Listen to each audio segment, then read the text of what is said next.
Selamat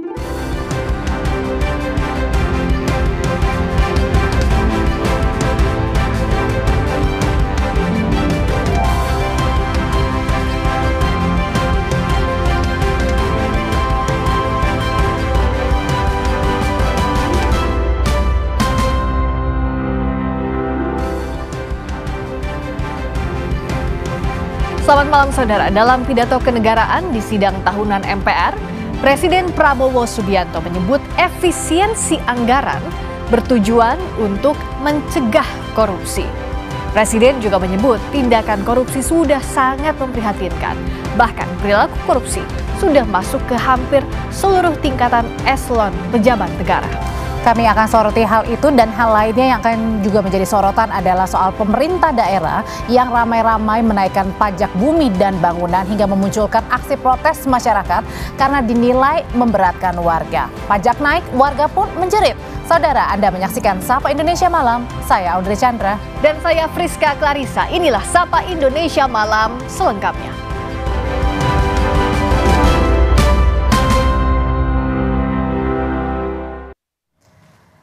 Saudara, saat menyampaikan pidato kenegaraan pagi tadi, Presiden Prabowo Subianto menyebut tindakan korupsi sudah sangat memprihatinkan karena sudah masuk hampir seluruh tingkatan eselon pejabat negara.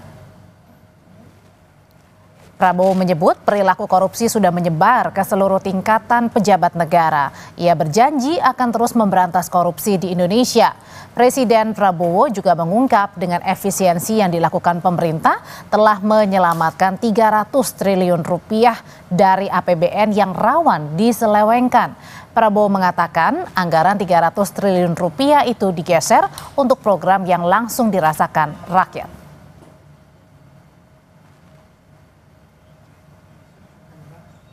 Yang absolut akan menjadi korup secara absolut.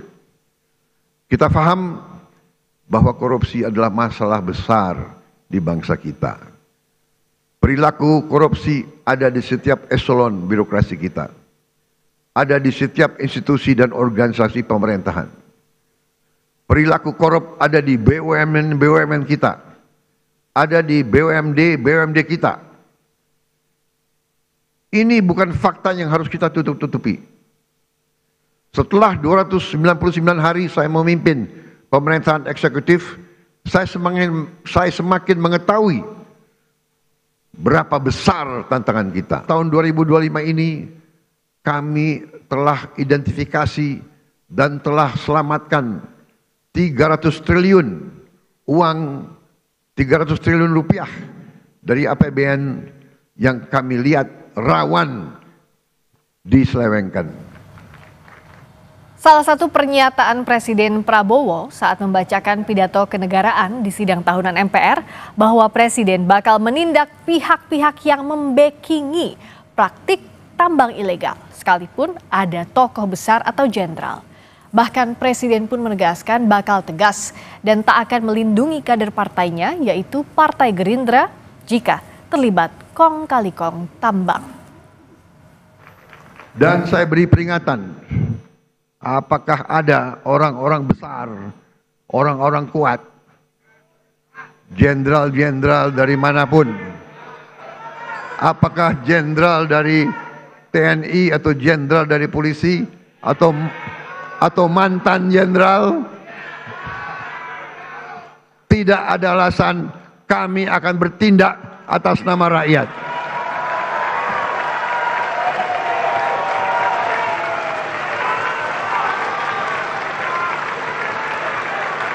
Dan sebagai sesama pimpinan partai,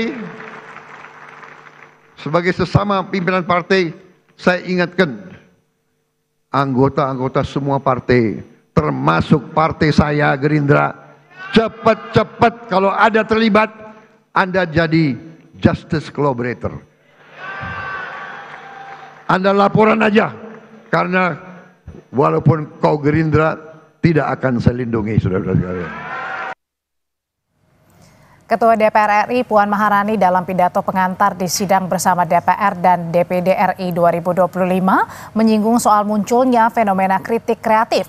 Beberapa di antaranya seperti sebutan negara Konoha hingga munculnya bendera One Piece. Puan menyebut saat ini rakyat hadir menyampaikan aspirasi dan keresahan dalam berbagai bentuk kreatif.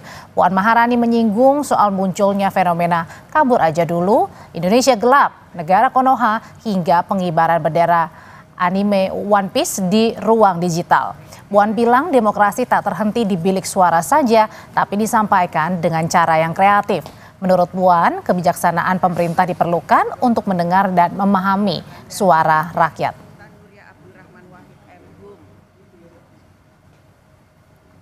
Dalam demokrasi, rakyat harus memiliki ruang yang luas untuk berserikat, berkumpul, menyatakan pendapat, dan menyampaikan kritik. Kini, kritik rakyat hadir dalam berbagai bentuk yang kreatif dan memanfaatkan kemajuan teknologi, khususnya media sosial sebagai corong suara publik.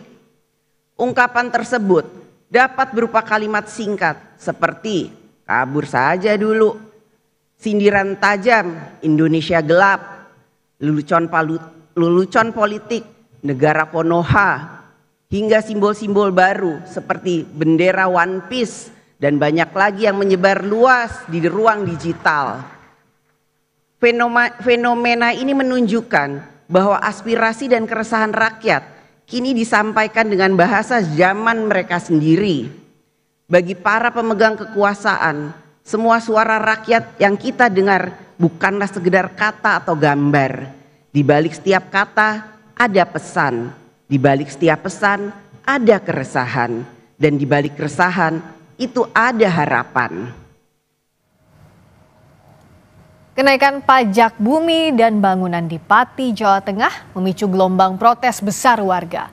Buntutnya, DPRD menyepakati membentuk panitia khusus hak angket membahas pemakzulan Bupati Pati, Sudewo.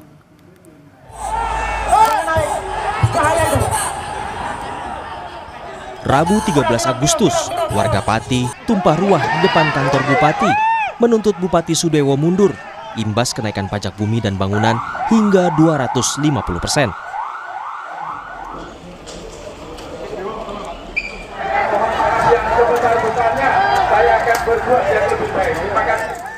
Upaya Bupati Sudewo mencoba menenangkan pendemo tak disambut positif.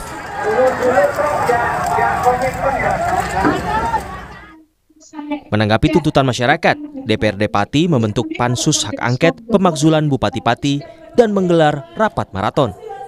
Pansus mengaku sudah mengelompokkan 12 poin dugaan pelanggaran administratif yang dilakukan Bupati Pati.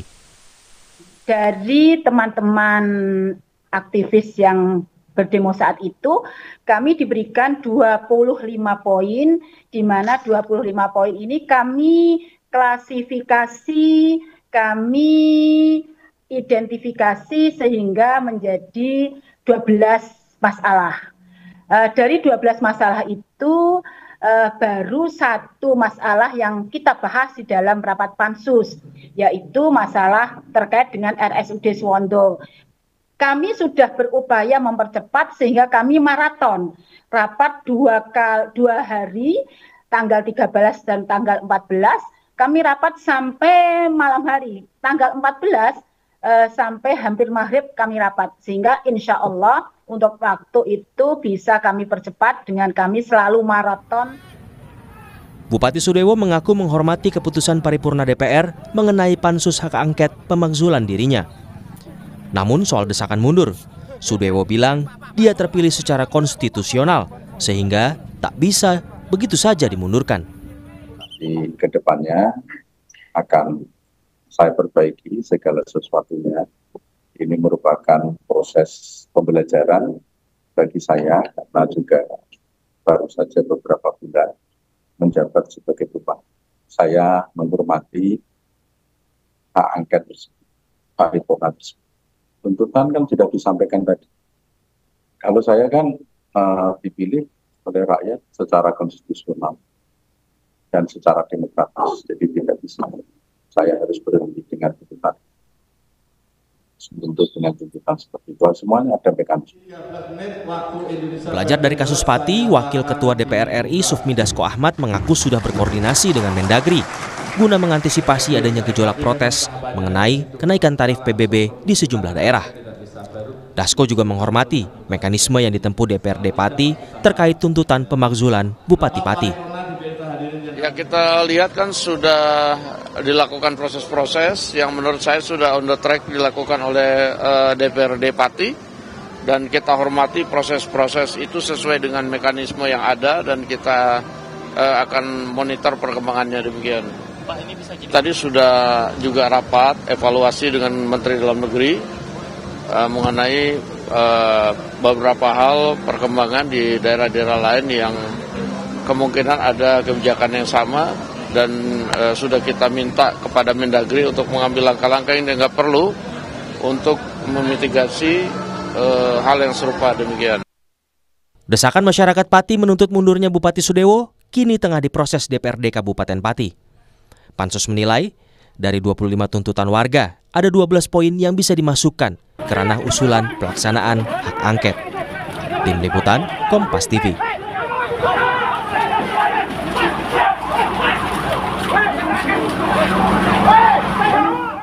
Lalu bagaimana perkembangan pansus hak angket pemakzulan Bupati Pati menelusuri dugaan pelanggaran administratif Bupati? Sudah bergabung Ketua Pansus Pemakzulan Bupati Pati, Teguh Bandang Waluyo. Selamat petang, Pak Teguh. Selamat petang, Mbak. Kalau dari hasil rapat pansus terakhir yang langsung dibahas setelah dibentuk, apa yang terbaru? Kami sudah melakukan maraton setelah kami sudah mengidentifikasi permasalahan, ada 12 permasalahan. Setelah itu langsung kita melakukan rapat, memanggil beberapa pihak yang terkait. Poin pertama terkait dengan Rumah Sakit Suwondo, terkait dengan pengangkatan direktur. Terus yang kedua terkait dengan pemberhentian karyawan. Dan kami sudah berjalan 2 hari ini, Mbak, pembahasan pansus. Nah, kalau dari yang pembahasan terakhir, wartawan juga mewawancarai ke gedung DPRD bahwa ada kurang lebih 12 poin yang akhirnya dipres bisa terkait dengan usulan pemakzulan. Betul demikian? Betul, Mbak. Betul sekali, Mbak. Ada 12 poin terkait dengan terkait dengan pembahasan di pansus, Mbak. Nah, poin itu apa saja? Salah satunya terkait dengan pengangkatan direktur, yang kedua terkait dengan pemberhentian karyawan yang hampir 220 karyawan Rumah Sakit Suwondo. Terus terkait dengan pajak, biarpun itu dicabut, kami juga akan mendalami ke dalam terkait dengan pajak. Apa yang mendasari Pak Bupati bisa menaikkan seperti itu, terus yang kedua sebab akibatnya, terus dampaknya seperti apa juga kami akan dalami, Mbak. Tapi dari bagian 12 poin itu kalau menurut Pansus sejauh ini apakah terkait dengan alasan-alasan pemakzulan yang dituliskan di Undang-Undang Nomor 23 Tahun 2014 soal pemerintah daerah, Pak? Kita belum bisa menyampaikan ini masuk dan tidaknya ya, Mbak, karena proses baru berjalan baru 2 hari ini. Kami tidak bisa mengatakan ini masuk dan tidak, tapi yakinlah bahwa kami bekerja ekstra untuk bekerja sesuai dengan porsi yang kita jalani. Gitu aja, Mbak. Kalau kemarin ada ahli juga yang dihadirkan, akademisi begitu ya? Betul. Nah, apa yang didalami? Apa saja yang hasil dari rapat pansus yang diberikan oleh akademisi itu?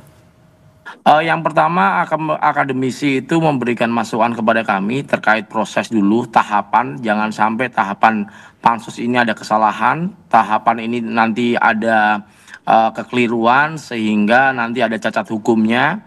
Itu yang pertama, Mbak. Yang kedua, cara berapat pansus yang terkait dengan hal ini itu seperti apa, karena jujur terkait dengan kegiatan pansus ini baru pertama kali ini, Mbak. Biarpun saya sudah 4 periode ya, baru pertama ini ada, Mbak, di Pati, Mbak. Jadi ini pertama kali pansus hak angket diterapkan di DPRD Pati ya, dalam kasus Bupati Pati ini.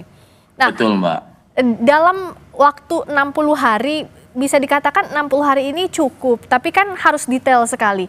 Bagaimana timeline yang diberikan oleh DPRD? Artinya dalam awal ini, pekan-pekan awal, apa yang dicari? Apakah fokus pada identifikasi poin-poinnya? Lalu apa saja, bagaimana pengumpulan buktinya? Lalu kapan juga diperiksa Pak Bupatinya?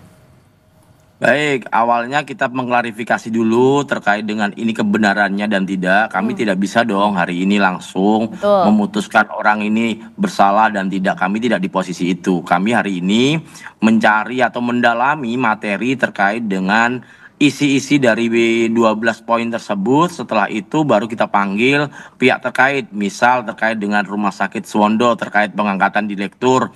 Kemarin kami sudah manggil terkait dengan kepegawaian, kita panggil Pak Asisten juga kita sudah panggil, manajemen rumah sakit sudah kita panggil. Terus yang kedua terkait dengan pemutusan karyawan 220 pihak rumah sakit juga sudah kita panggil, perwakilan ada 5 orang. Sudah kami minta klarifikasi dan kebetulan saya juga meminta mereka ada SK pemberhentiannya, SK penerimaannya seperti apa juga kami sudah terima semua, Mbak. Oke, kalau Pak Bupati kapan sudah dijadwalkan kemungkinan untuk dipanggil pekan depan misalnya? Kalau terkait Pak Bupati mungkin belum ya Mbak, kami akan lengkapi dulu berkas-berkas ini. Kan ini baru dari 12 poin kita baru jalan 1 poin Mbak. Belum bisa dong, kami harus karena nanti setelah 12 poin kita simpulkan kalau kita perlu memanggil Pak Bupati, kita akan panggil untuk klarifikasi termasuk dasar Pak Bupati untuk membuat perbub tentang pajak itu apa, yang mendasari beliau itu apa, alasannya apa juga harus kita tanyakan kepada Bapak Bupati, termasuk pernyataan Pak Bupati bahwa selama 14 tahun itu tidak ada kenaikan pajak, padahal di Pati ada kenaikan pajak. Oke, jadi yang digarisbawahi sekarang fokusnya mendalami 12 poin itu ya, setelah pembentukan Pansus Hak Angket. Terima kasih Pak Teguh Bandang Waluyo, Ketua Pansus Hak Angket Pemakzulan Bupati Pati. Selamat petang Pak. Selamat petang Mbak. Saudara, tetaplah bersama kami di Sapa Indonesia Malam, Saudara. Ini kami punya informasi dari pemerintah dan DPRD Kabupaten Jombang yang menyetujui perubahan perda tentang tarif pajak dan retribusi daerah. Hal ini merespons protes warga soal kenaikan tarif pajak bumi dan bangunan PBB. Setelah melakukan kajian mendalam serta melakukan survei ulang nilai jual objek pajak, pemerintah dan DPRD Kabupaten Jombang menyetujui perubahan perda. Segera memberlakukan aturan baru untuk menghitung ulang besaran pajak PBB yang harus dibayar.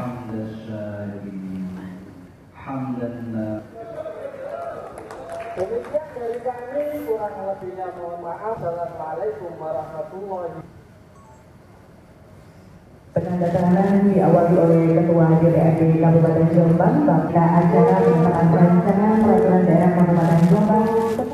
Semangat teman-teman di DPRC ini kan bukan persoalan kepada pendapatan PAD toh, tetapi bagaimana masyarakat terfasilitasi secara keseluruhan, secara adil. Tidak ada persoalan. Tidak ada persoalan angka pendapatan APBD itu kan konsekuensi toh. Jadi jangan sampai itu menjadi tujuan tinggi atau rendah gitu. Tetapi sebuah kebijakan itu pasti akan berkonsekuensi terhadap pendapatan juga. Nah, kalau memang pendapatannya itu harus berkurang dari kebijakan yang kita ambil, kenapa tidak? Kuasa hukum Roy Suryo dan tim pembela aktivis dan ulama melaporkan Kepala Kejaksaan Negeri Jakarta Selatan ke Kejaksaan Agung karena belum melakukan eksekusi Ketua Umum Solidaritas Merah Putih Sylvester Matutina. Padahal Mahkamah Agung telah mengeluarkan putusan berkekuatan hukum tetap kepada Sylvester dalam kasus pencemaran nama baik. Kuasa hukum Roy Suryo Ahmad Hosinuddin bilang negara tidak boleh dikalahkan terpidana. Oleh karena itu seharusnya Kejari Jakarta Selatan segera mengeksekusi Sylvester Matutina. Apalagi putusan MA terhadap Sylvester sudah dikeluarkan 6 tahun lalu. Ia meminta Kejagung melakukan pengawasan dan audit di Kejaksaan Negeri Jakarta Selatan. Yang melakukan audit kinerja dan audit keuangan terhadap kinerja dari Kejaksaan Negeri Jakarta Selatan. Karena patut diduga bahkan diyakini ini ada masalah dari sisi kinerja. Karena tidak mungkin ada putusan yang sudah inkrah, dan kami juga sudah cek, nanti ada rinciannya oleh rekan kami untuk menegaskan bahwa putusan itu administrasinya sudah dikirim oleh Mahkamah Agung sehingga tidak ada alasan tidak memiliki salinan putusan untuk bisa dieksekusi. Jadi tidak.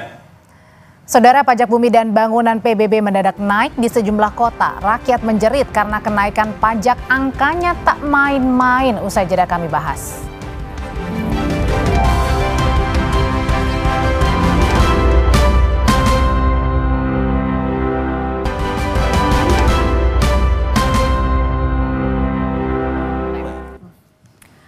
Masih di Sapa Indonesia Malam bersama saya Friska Clarissa. Bukan hanya di Pati, Jawa Tengah, warga di sejumlah daerah seperti Bone, Cirebon, dan Jombang juga mengeluhkan kenaikan drastis pajak bumi dan bangunan.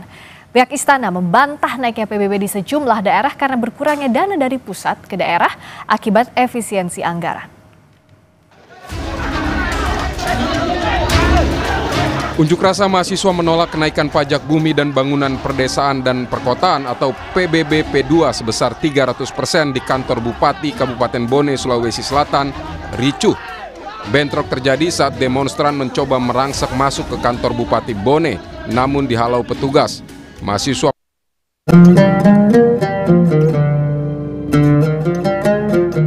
Allahu Akbar, Allahu Akbar, Allah.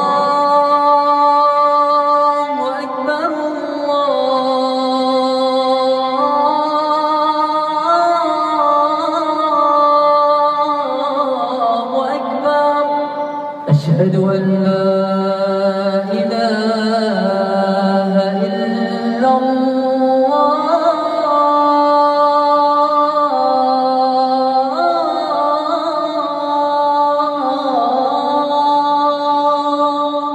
أشهد أن لا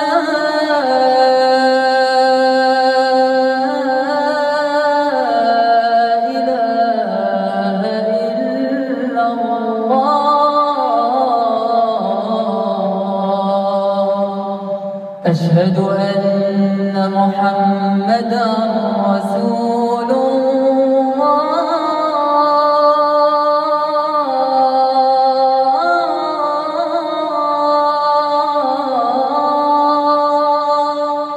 أشهد أن محمدا رسول الله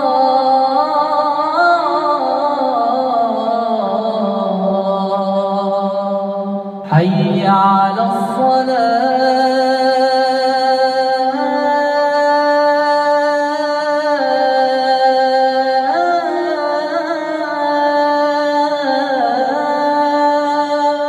حي على الصلاة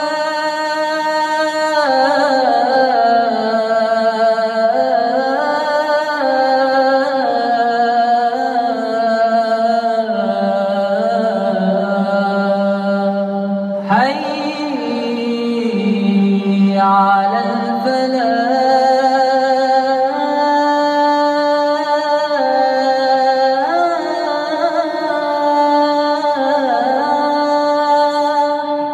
حي على الفلاح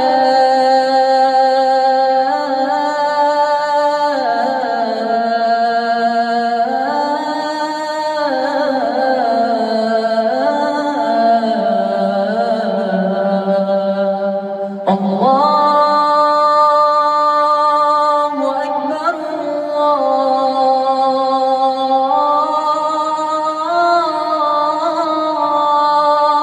الله أكبر لا إله إلا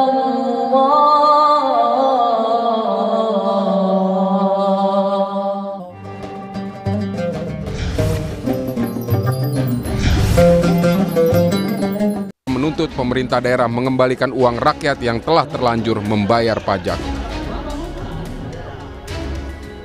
Kenaikan pajak bumi dan bangunan juga menimbulkan keresahan warga di Jombang.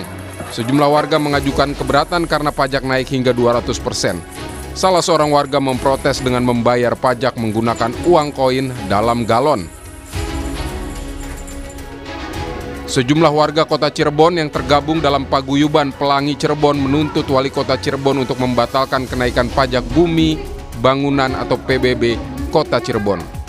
Mereka menilai kenaikan PBB yang telah ditetapkan mencapai 1000% dari nilai sebelumnya sangat memberatkan dan tak masuk akal.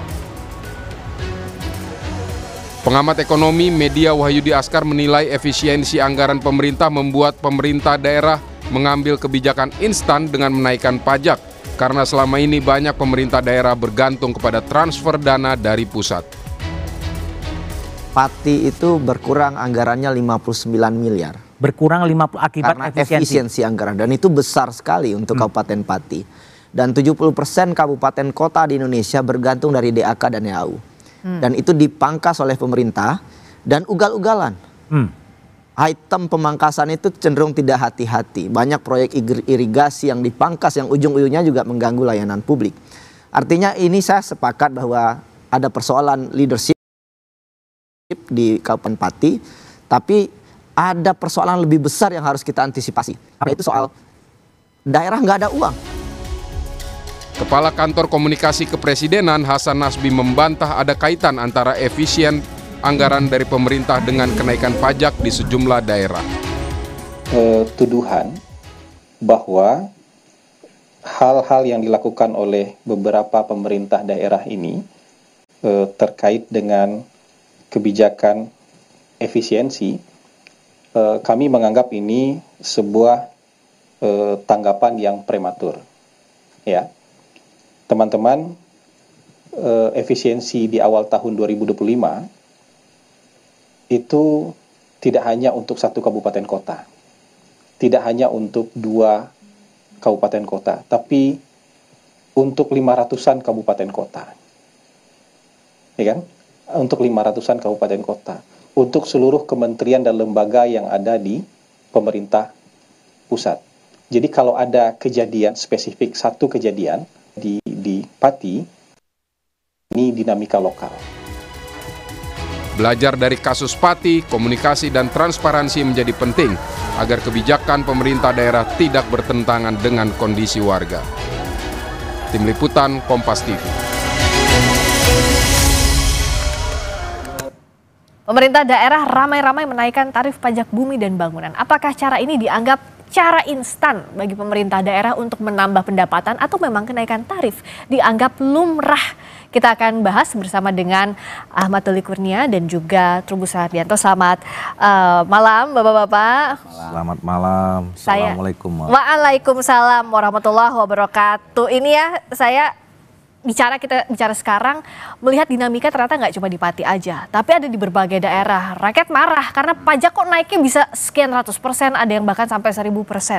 Bang Doli lihatnya ini dari mana? Kita bisa melihat apakah karena efisiensi memang ke sana? Harus dikaji lebih dalam. Apakah memang kata efisiensi atau kebijakan efisiensi itu yang kemudian mengakibatkan itu? Nah, kita ingin lihat secara holistik dulu ya, secara menyeluruh. Pertama memang betul kita masih punya problem tentang soal kapasitas dan pendapatan daerah. Ya. Nah ini juga nanti berkaitan dengan soal kebijakan dana transfer daerah. Nah saya kemudian di Komisi 2 sejak tahun lalu sudah ingin membicarakan kepada pemerintah. Sebenarnya soal kebijakan dana transfer daerah ini itu harus lengkap dengan soal mekanisme evaluasinya. Nah selama ini kan di DPR aja itu tidak ada satu komisi atau AKD pun, satu AKD yang memang secara spesifik menangani atau bertanggung jawab tentang dana transfer daerah ini.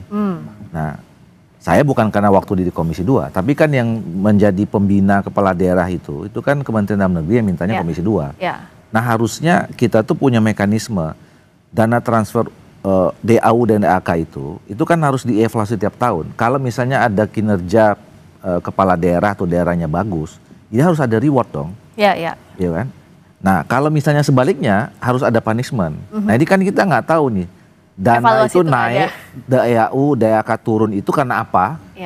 Atau karena memang kemampuan lobby dari kepala daerahnya, makanya katanya waktu itu banyak sekali kepala daerah yang lebih banyak di Jakarta daripada di daerahnya, atau apa? Itu satu soal. Nah, yang kedua, memang dibutuhkan kemandirian masing-masing daerah untuk mengelola kapasitas keuangan itu. Nggak melulu harus tergantung dari pusat gitu.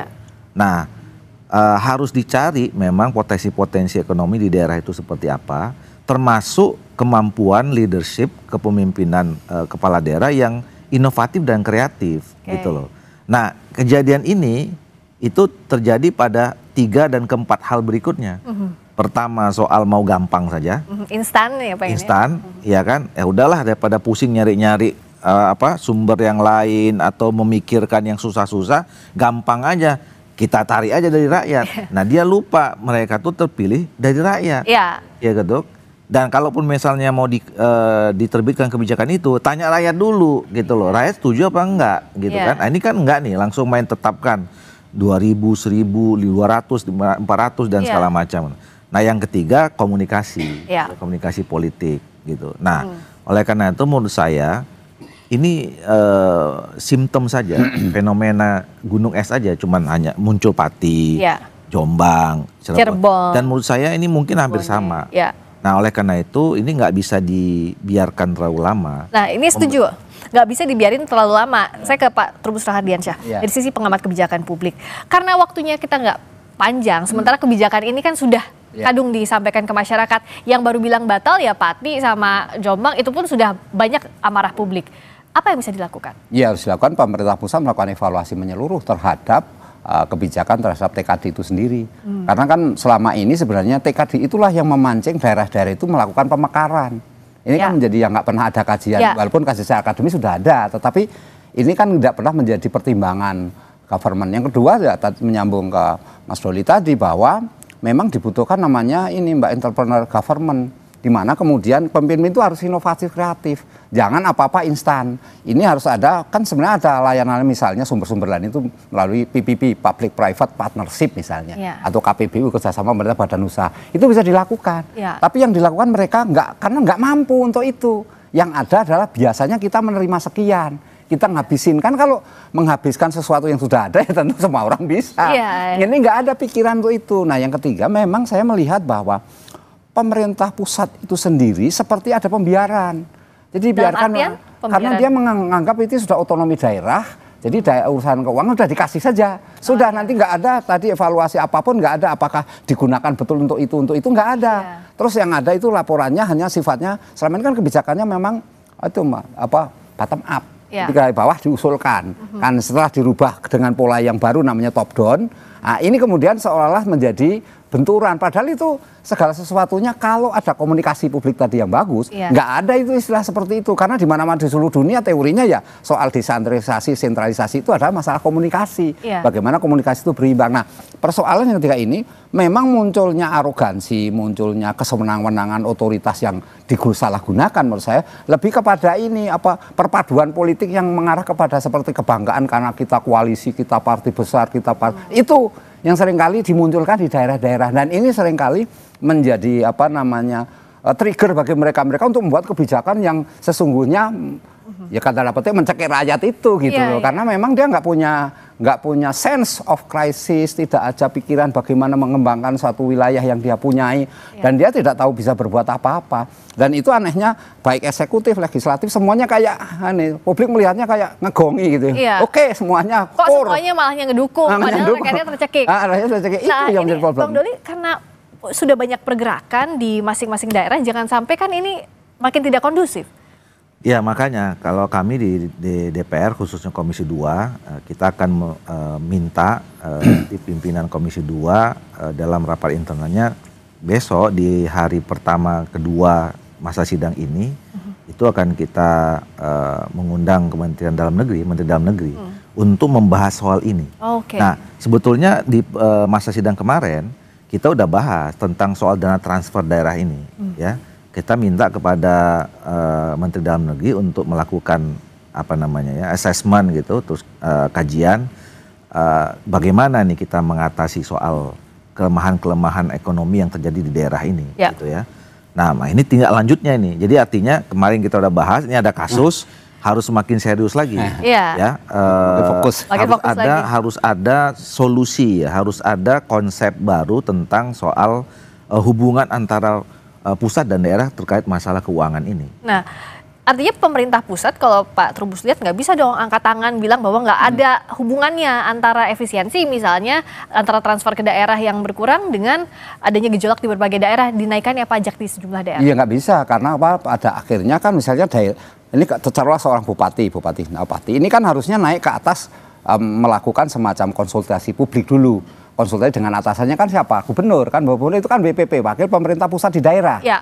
Kemudian di atas ini ada namanya Kemendagri. Di Kemendagri itu ada namanya Dirjen Bina Keuangan Daerah. Kan harusnya ada konsultasi semacam itu. Belum ada otonomi daerah juga ada di situ. Sehingga mereka saling ada semacam kalau saya naikkan sekian, orang jawab piye kan gitu, akibatnya apa yang harus saya lakukan, kan harusnya ada seperti itu. Nah di satu sisi pemimpinnya kan harusnya ke bawah. Ini kan kalau belajar dari Pati itu kan hanya masalah struktural saja, artinya dia hanya kepada camat, lurah, ya mereka yes aja gini-gini ya, tapi kan karena mereka struktural. Coba bicarakan dulu dengan kepala daerah, komunitas-komunitas yang ada di situ, para petani bagaimana, seperti apa, kan harusnya seperti itu sehingga didengarkan. Nah ini kemudian baru kalau sudah ada kesepakatan dibuatlah semacam ini dulu, uji coba, testing the water dulu, tes dulu seperti apa, cek ombak, bener nggak ada reaksi ini, kalau nggak ada reaksi baru menjalan jalan lagi.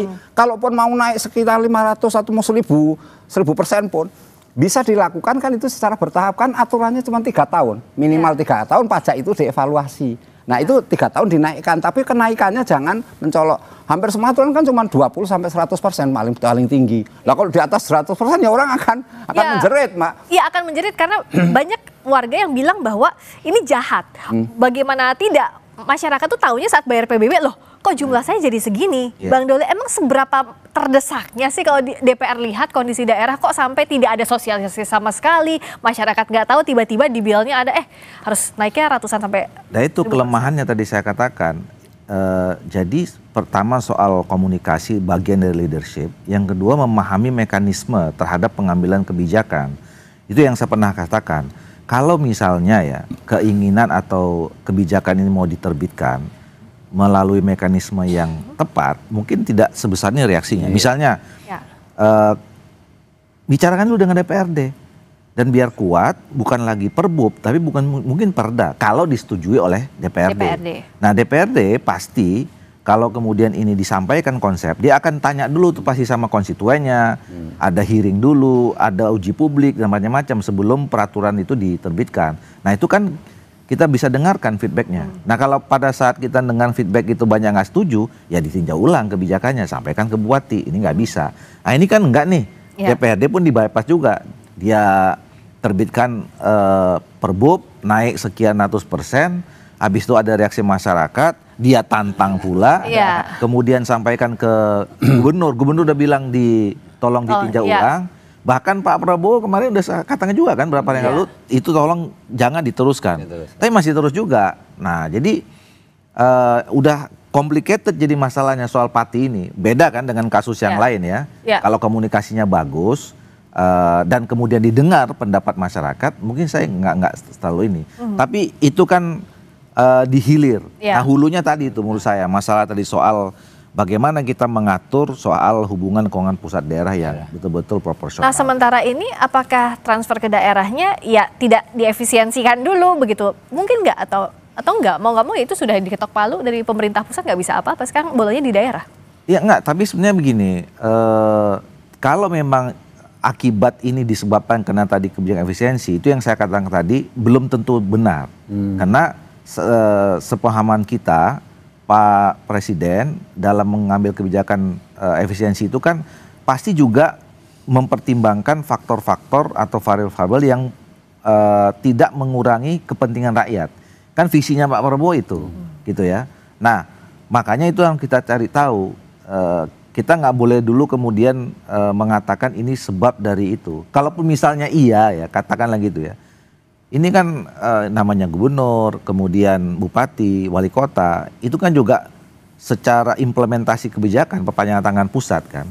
Jangan dong kemudian misalnya dia punya problem sendiri di daerah, nggak bisa diatasin, ya, di atas nggak dia kasih tahu, kemudian di bawah dia tekan, begitu ini dia bilang nih gara-gara efisiensi, nggak boleh gitu juga. Itu tadi saya katakan soal leadership, soal kemampuan kreativitas, inovasi macam-macam yang nggak ini gitu. Nah, Tapi terlepas dari itu kita kembali saja menurut saya ini harus cepat diselesaikan, jangan dibiarkan lama-lama karena ini akan jadi snowball nih. Iya. Ya kan? Ini pasti besok kalau nggak diambil alih oleh pemerintah pusat, dibicarakan di di pemerintahan dan sama dengan DPR, ini akan terus nih keluar nih satu-satu. Iya gitu. pasti. Nah makanya oleh karena itu kita cari nih solusinya. Ini kasus yang menurut saya bagus untuk meyakinkan kita semua bahwa hubungan pusat daerah kita ini atau potensi daerah nanti bisa kemana-mana nih. Iya. Bisa soal nanti bisa ke pemekaran, bisa juga nanti soal kepala daerah ini pemilihan langsung atau DPR. Karena ini pasti ada hubungannya semua nih nanti. Iya, gitu loh. Betul. Nah, untuk masalah yang ini dulu Pak Trubus, kan ini sudah terjadi di berbagai daerah. Kok ya kayak janjian begitu kan masyarakat nanti begitu. Di Pati ternyata nggak cuma Pati doang, ada Cirebon, ada Bone dan lain-lain. Apa sih yang menyebabkan kok tidak bijak sekali pemimpin di masing-masing daerah banyak lagi nggak cuma satu? Iya, saya melihat ini semua persoalannya tidak ada koordinasi kerjasama yang sebenarnya menjadi tanggung jawab pusat. Dalam ini Kemendagri, kan artinya kan ketika daerah-daerah itu memutuskan, harusnya kan dia memantau tahu kondisi yang terjadi di bawah. Nah karena apa yang di bawah ini memutuskan sendiri, ini karena ada masalah, kemudian seolah ini nggak ada hubungan sama sekali, padahal itu sesuatu ada korelasinya. Ada missing chain dong, ada missing link gitu. Iya, ada missing link, ada benang merah lah katakanlah seperti itu, sehingga yang kita lihat adalah bagaimana kemudian ketika kebijakan itu dibuat, itu tidak berdiri sendiri, itu kan satu kesatuan. Publik itu melihat yang namanya kebijakan pemerintah, ya pemerintah itu pemerintah pusat mau pemerintah daerah, tahunya dia pemerintah. Pemerintah. Kok saya suruh bayar pajak sekian. Dulu saya bayar pajak cuma 1 juta, tiba-tiba saya disuruh bayar 5 juta. Waduh, ini pemerintah kurang ajar amat ke saya kan gitu. Dalam hati kan seperti itu. Nah, keluhan-keluhan semacam ini harusnya kan dikasih semacam channel aduan. Bagaimana ketika Anda nanti ada persoalan, silahkan mengadukan ke sini. Ketika aduan terus ditindaklanjuti, diselesaikan secara baik-baik, dipanggillah orang itu, diberikan pengertian, pemahaman. Ini kan harusnya ada istilahnya channel-channel di mana kemudian ruang-ruang publik untuk mereka saling berkomunikasi. Nah, antar daerah ini sepertinya memang ini jadi persoalan. Nah, apakah kenaikan itu merupakan bentuk sensasi atau itu merupakan solusi kan jadinya seperti ini, karena orang berpikir mereka berlomba-lomba untuk ini, wah itu sensasi sekali karena 1000% naiknya kan sensasi, tapi yang saya mengatakan itu solusi menghadapi kekurangan uang, PAD-nya rendah macam-macam. Padahal yang namanya soal pajak restribusi itu kan berkaitan langsung terhadap publik. Kenapa tidak melakukan satu kehati-hatian di dalam membuat kebijakan itu? Artinya publik nanti ditanya dulu kan, apa sih sesungguhnya mau nggak seperti ini? Kalau nggak mau ya sudah kita. Dulu harusnya. Ada dulu. Tapi kan masalahnya kalau itu yang dilakukan kelamaan, Mbak. Ini kan dihadapkan karena apa? Karena kebutuhan. Misalnya kan di Pati itu APBD-nya sekitar 36 miliar katanya gitu. Nah, untuk pengeluaran kos macam biaya birokrasi itu hampir 100-200 miliar. Apakah siapa kepala daerah pun akan pusing di situ. Nah, itu gimana?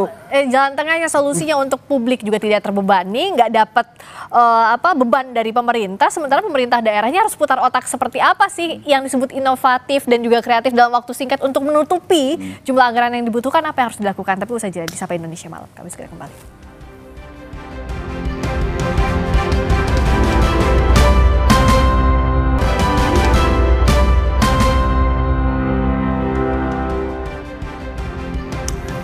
Masih di Sapa Indonesia Malam bersama Ahmad Doli Kurnia, anggota Komisi 2 DPR RI, dan juga Pak Trubus Rahardiansyah, pengamat kebijakan publik. Kita balik lagi ke yang tadi ya. Karena tadi apakah ini sensasi atau solusi? Yang jelas pasti sensasi lah. Kalau sekarang sudah banyak kemarahan publik karena sudah ketok palu baru dibilangin ke publik. Nah tapi solusinya apa sih Bang Doli? Karena kan di sisi lain pasti pemerintah daerah juga butuh anggaran itu. Tadi kan paling cepat ya mintain aja ke publik. Jadi mau apapun itu, sensasi atau solusi, nggak boleh beban itu dikasih ke rakyat. Itu dulu prinsipnya. Itu setuju. Ya, mau sensasi kek, mau solusi kek, gitu ya. Nggak boleh solusi kemudian nekan rakyat. Nggak boleh itu. Nah yang kedua sebenarnya, ini saya dari perspektif politik ya. Dulu kan calon-calon kepala daerah ini merebut simpati pada masyarakat. Kampanyenya bagus-bagus, manis-manis. Nanti Pati mau kita buat begini, tidak akan ada kenaikan. Nanti potensi daerah kita ambil dari sini, segala macam gitu. Ya kerjakan aja itu, gitu loh. Nah, Kemudian kalau jawabannya, saya nggak bisa ngerjakan itu. Lah kenapa kemarin? Janji. Emang nggak tahu? Emang nggak tahu situasi daerah kita mau jadi kepala daerah? Kan harusnya sudah tahu dong. Kita mau menempatkan diri kita pada satu daerah, kemudian kita berjanji untuk memajukan daerah itu pasti kita udah tahu dong. Kalau nggak kita nggak berani kampanye, nggak berani jadi kepala daerah. Iya. Kan gitu loh. Nah makanya semua janji kampanye itu konsep yang pasti sudah dirumuskan sejak awal pada saat kampanye, ya dikerjakan saja. Yang terutama untuk meningkatkan kapasitas daerah. Ya tentu bicara lebih detail. Ya apa yang ada dalam potensi di dalam daerah itu yang harus dioptimalisasikan kan. Ya. Nah kalau kemudian perlu ada koordinasi komunikasi dengan kebijakan pemerintah pusat, ya disampaikan saja. Ya. Misalnya pembinanya ke Kementerian Dalam Negeri. Eskalasi dong gitu harusnya gitu ya. Kan? Atau kemudian misalnya dibutuhkan koordinasi dengan kementerian teknis yang lain gitu. Ya. Nah itu yang harus dikerjakan untuk mencari solusi. Nah bukan nggak boleh kita naikkan pajak, boleh, tapi satu ada mekanismenya, ada caranya, diatur kapan mungkin bertahap, tidak semua diberlakukan pada seluruh rakyat gitu. Ada mekanisme penerbitan peraturannya, ada komunikasi politik. Nah, saya kira tempat lain juga pasti juga banyak yang berhasil juga ya. Dalam menangani masalah-masalah peningkatan kapasitas keuangan daerahnya gitu. Nah kalau dari Pak Trubus apa solusinya yang bisa dilakukan dalam waktu dekat? Iya solusinya hampir sama, itu potensi, tetapi ini persoalannya bagaimana kemudian kemampuan dari elit-elit di daerah itu untuk berkolaborasi memecahkan persoalan-persoalan yang dihadapi itu. Karena seringkali ego sektoral ya kan itu menjadi problem, ego politik. Klasik ini ya. Nah, masalah klasik, ada budaya-budaya struktural feodal yang sebenarnya mereka tertanam. Ini kan sesuatu yang sulit, ada ewuh pakai ewuh orang Jawa itu sehingga mereka ketika mereka mau duduk bersama itu nggak mau, padahal watak kita sebenarnya kan gotong royong, semuanya kan bisa bersama. Tapi ini persoalannya adalah bagaimana kemudian ketika memang demokrasi parpol, sehingga parpol ini kan juga mendorong agar terjadi ada kompetisi-kompetisi yang dilahirkan di situ, sehingga membawa situasi di mana kemudian ketika kebijakan itu dibuat untuk menunjukkan ini loh dari kami, ini loh yang kami ada kan gitu. Jadi eksesnya ini gue. Nah ini yang menjawabkan kemudian apa yang terjadi adalah tidak ada selaras memang dengan kehendak publik, padahal kehendak publik itu sesungguhnya yang menentukan, tetapi kehendak publik itu sendiri kan sudah terpolarisasi karena pilihan-pilihan tadi kan, pilihan pada saat pilkada itu. Tapi yang jelas yang disepakati bersama, publik harusnya ada di nomor satu dalam membuat kebijakan ya. Harus jangan sampai mau kampanye baru cari-cari masyarakat dukungan, giliran begini. Karena kebijakan itu kan yang paling nanti diterapkan kan untuk masyarakat. Makanya tanya dulu ke mereka kan gitu. Jangan sampai membebankan rakyat, dan ini semua kebijakan harus ditinjau ulang ya. Kalau tidak ini akan menimbulkan kemarahan yang lebih besar lagi. Iya. Gitu. Terima kasih Bang Doli, terima kasih Pak Trubus, terima kasih sudah disapa Indonesia Malam. Berikutnya saudara, pada pidato kenegaraan di sidang tahunan MPR RI, Presiden Prabowo Subianto membanggakan pertumbuhan ekonomi Indonesia. Apa saja yang jadi capaian Presiden Prabowo di 10 bulan pertama pemerintahannya, sesaat lagi di Sapa Indonesia Malam. Thank you.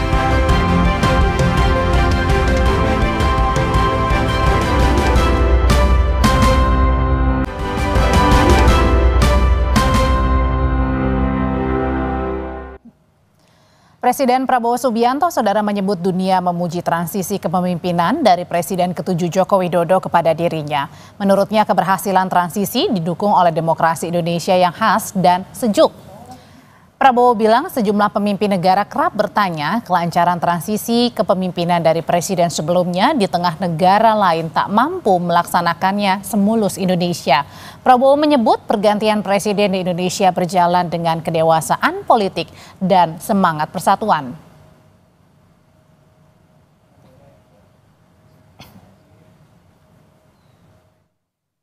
Lewat program swasembada pangan. Di mana-mana ketika saya berada di luar negeri, banyak pemimpin negara sahabat bertanya kepada saya, how did you do it? How did Indonesia manage? Saya sampaikan ke mereka, kita berhasil karena kita menganut demokrasi yang khas Indonesia. Demokrasi yang sejuk. Demokrasi yang mempersatukan. Bukan demokrasi yang saling gontok-gontokan. Saling menjatuhkan. Saling maki-memaki, saling menghujat, bukan demokrasi yang saling membenci. Selain itu, Presiden Prabowo Subianto juga menyampaikan angka pertumbuhan ekonomi dan capaian target investasi dalam pidato kenegaraannya di sidang tahunan MPR pagi tadi. Presiden mengatakan pertumbuhan ekonomi 5,12% diyakini bakal meningkat di masa mendatang. Presiden juga memamerkan realisasi investasi semester pertama 2025 yang mencapai 942 triliun rupiah. Ekonomi Indonesia masih berhasil tumbuh di atas 5%. Tumbuh dalam 5,12%. Dan para pakar yakin bahwa ini akan semakin meningkat di saat-saatnya akan mendatang. Di tengah dunia yang penuh gonjang-ganjing, realisasi investasi kita semester pertama 2025 telah mencapai 942 triliun, naik 13,6% dari tahun lalu. Telah mencapai target APBN 2025 sebelum tahun 2025 berhasil. Lebih lengkap kita bahas soal pidato Presiden Prabowo dalam sidang tahunan MPR bersama anggota Komisi 11 fraksi Partai Gerindra, Wihadi Wianto. Selamat malam Pak Wihadi. Selamat malam. Ada juga politisi PDI Perjuangan yang bersama saya di studio, ada Bang Ansy Lema. Malam Bang Ansy. Malam Audrey. Dan ada juga Direktur Eksekutif Amnesty International Indonesia, Usman Hamid. Mas Usman, selamat malam. Selamat malam Audrey. Oke, pertanyaan saya mau ke Bang Ansy dulu. Bang Ansy, kalau tadi ada beberapa catatan dari Pak Prabowo yang mengatakan bahwa angka pengangguran sejauh ini sudah turun, kemudian juga perekonomiannya tumbuh. Tapi dari kalau partai penyeimbang ya sekarang disebutnya, partai penyeimbang PDI Perjuangan melihatnya ini sebenarnya realita atau apa yang menjadi sorotan? Karena banyak juga pihak yang kemudian menganggap bahwa pertumbuhan ekonomi kita tidak sebesar ini. Ya Audrey, sebelum saya mengomentari soal isi ataupun juga substansi dari pidato kenegaraan Presiden Prabowo, betul, PDI Perjuangan setelah Kongres di Bali itu menegaskan posisi politiknya sebagai partai penyeimbang. Maksudnya tentu tidak koalisi, tidak oposisi, posisinya di luar kekuasaan, tetapi bersikap proporsional. Kalau memang kebijakannya pro rakyat, tentu kami dukung. Dan kalau tidak pro rakyat, tentu kami akan memberikan kritik-kritik konstruktif. Karena apa? Karena memang sejatinya partai politik ini kan adalah sokoguru kedaulatan rakyat, instrumen perjuangan untuk mengawal pemerintahan. Dan kalau kita lihat tadi yang disampaikan oleh Presiden Prabowo Subianto, beliau menyebut soal capaian-capaian dalam misalnya penciptaan lapangan pekerjaan.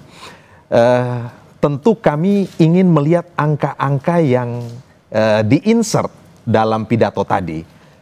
Kita tahu bahwa dalam Asta Cita itu pemerintahan Presiden Prabowo menyebutkan target selama masa kepemimpinannya itu akan menciptakan setidaknya 19 juta lapangan pekerjaan.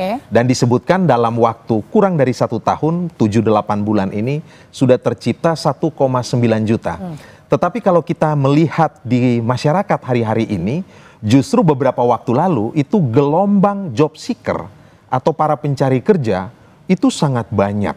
Dan kalau kita lihat hari-hari ini yang kita rekam, berbagai informasi yang kita tangkap, kita lihat bahwa tingkat daya beli masyarakat juga semakin melemah, bahkan kemudian memunculkan ya komentar-komentar yang mungkin bernada jokes, tetapi punya pesan yang sangat dalam, ya seperti disebutkan Rojali, rombongan jarang beli, atau Rohana, rombongan hanya nanya-nanya ketika ke pasar atau ke swalayan atau ke mall. Artinya dari pidato Pak Presiden tadi? Tentu kita ingin betul-betul Presiden tidak hanya berpidato dalam konteks verbal, tetapi juga menunjukkan bahwa penciptaan 1,9 juta lapangan pekerjaan itu terserap ke sektor apa saja.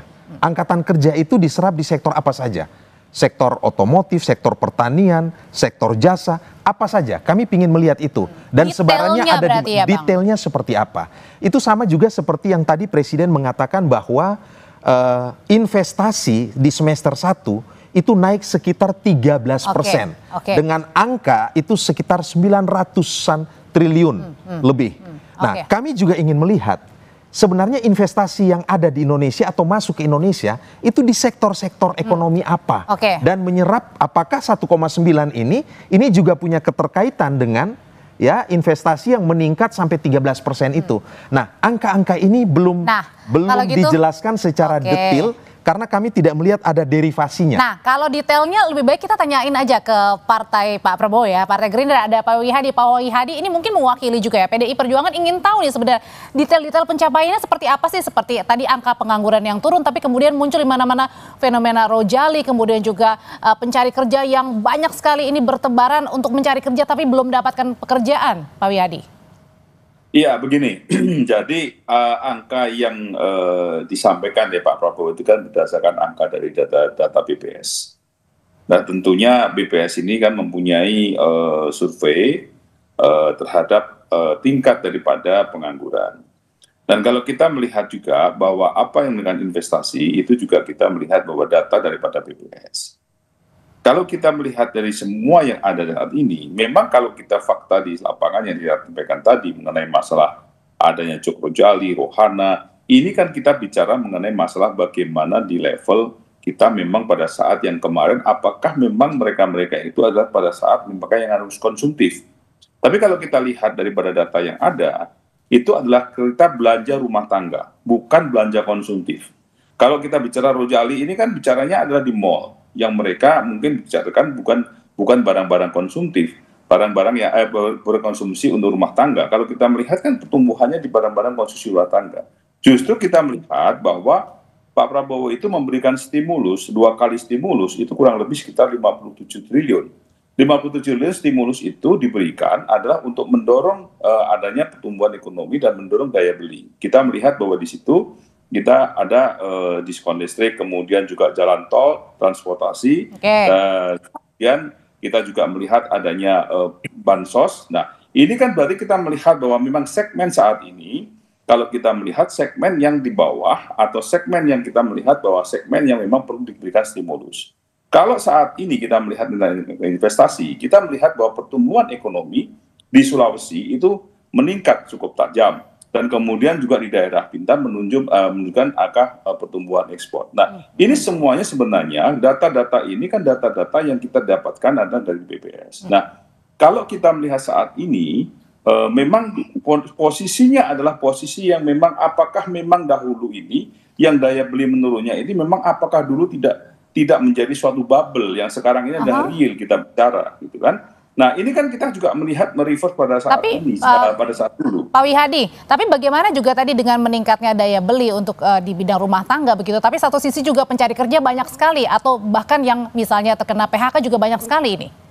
Nah, sekarang begini, sekarang kita bicara bahwa yang sekarang terekspos itu adalah memang pengangguran yang hilang kerjaan. Tetapi bahwa saat ini pemerintah tidak pernah juga, atau mungkin pada saat ini pemerintah harusnya juga mengekspos juga bahwa berapa industri yang terbuka, industri yang membutuhkan tenaga kerja baru, dan ini kan sekarang kita melihat bahwa kalau job seeker kan kita melihat bahwa di sini adalah memang ada, kita melihat di situ ada fresh graduate yang kita memang harus diberikan untuk pemberian daripada pekerjaan. Tapi minimal bahwa dengan adanya job seeker artinya memang lapangan kerja itu masih terbuka, bukan berarti bahwa tidak ada. Justru kalau kita melihat kalau tidak ada job seeker justru itu menjadi bahaya karena ada job seekers dan di situ ada yang namanya mereka yang mencari job seekers, berarti memang ada dulu yang pengangguran yang dulu yang memang harus sekarang mencari karena sekarang ada kesempatan untuk dibuka. Dan kita lihat juga bahwa program Pak Prabowo kalau kita katakan tadi memang tidak terlihat secara di atas di posisi level menengah ke atas, karena kita melihat bahwa saat ini dengan adanya makan bergizi itu tentunya lapangan kerja juga lapangan kerja juga akan terbuka. Oke, tapi tadi juga sempat mendapat sorotan juga dari Mbak Puan, Ketua DPR, yang juga tadi menyoroti soal banyak sekali kritikan yang dikemas secara gengsi ya, lebih muda begitu. Contohnya ada hashtag kabur aja dulu, Indonesia gelap, dan lain sebagainya. Kalau menurut Mas Usman sendiri ini sebenarnya sebagai bentuk keresahan seperti apa? Karena tadi kan sebenarnya Pak Presiden sendiri juga sudah mengatakan bahwa capaian kita luar biasa, ada pertumbuhan yang tumbuh begitu, kemudian juga angka pengangguran menurun. Tapi di satu sisi tadi ada kritikan dari Ketua DPR bahwa ada hashtag kabur aja dulu, kemudian juga Indonesia gelap, yang ini juga menjadi kritikan dari anak-anak muda. Ya, ini ke saya. Mas Usman dulu, Pak Wihadi. Ya, sebenarnya yang perlu diingat kembali kan Presiden Prabowo berjanji untuk memastikan pertumbuhan ekonomi Indonesia 8%. Dan sampai saat ini belum ada tanda-tanda bahwa 8% itu bisa dicapai. Tetapi memang situasi ekonomi secara global memang sedang melambat. Kalau kita lihat di tingkat regional saja, misalnya perkiraan ekonomi paling tinggi itu 3,5 sampai 3,6% atau 4,2%. Sementara beberapa negara besar bahkan mengalami krisis. Amerika bahkan sampai minus, Inggris sampai kehilangan pekerjaan 100.000 orang. Kemudian juga Prancis mengalami kontraksi ekonomi, bahkan Jepang yang industrinya sangat besar juga mengalami kontraksi ekonomi. Jadi memang secara global hampir mustahil capaian-capaian ekonomi itu bisa terpenuhi gitu. Tetapi bukan berarti bahwa kita tidak punya masalah. Dalam pidato tadi jelas ada korupsi di sektor BUMN, BUMD misalnya gitu. Pertanyaannya kan apa yang sudah dilakukan? Yang kedua dalam soal hak asasi manusia. Tidak ada misalnya pesan-pesan yang jelas tentang bagaimana negara mau menyelesaikan problem hak asasi manusia. Misalnya pelanggaran HAM berat di masa lalu. Tidak satu kata pun yang muncul di sana. Nah, di luar soal pelanggaran HAM masa lalu, Presiden juga mengatakan tentang kritik, silakan kritik lanjutkan, silakan itu buat koreksi. Seolah-olah itu biasa, tapi sebenarnya itu bertolak belakang dengan sikap-sikap Prabowo yang berulang-ulang mengatakan, melontarkan pernyataan-pernyataan yang negatif ya, menuduh demonstrasi itu didanai oleh asing, menuduh demonstrasi itu didanai oleh koruptor, atau menuduh media-media tertentu.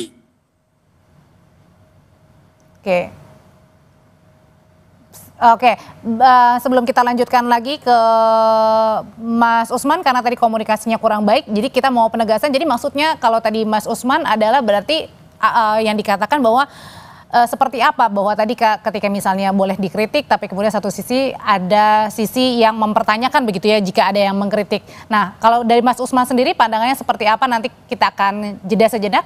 Tetap bersama kami di Sapa Indonesia Malam.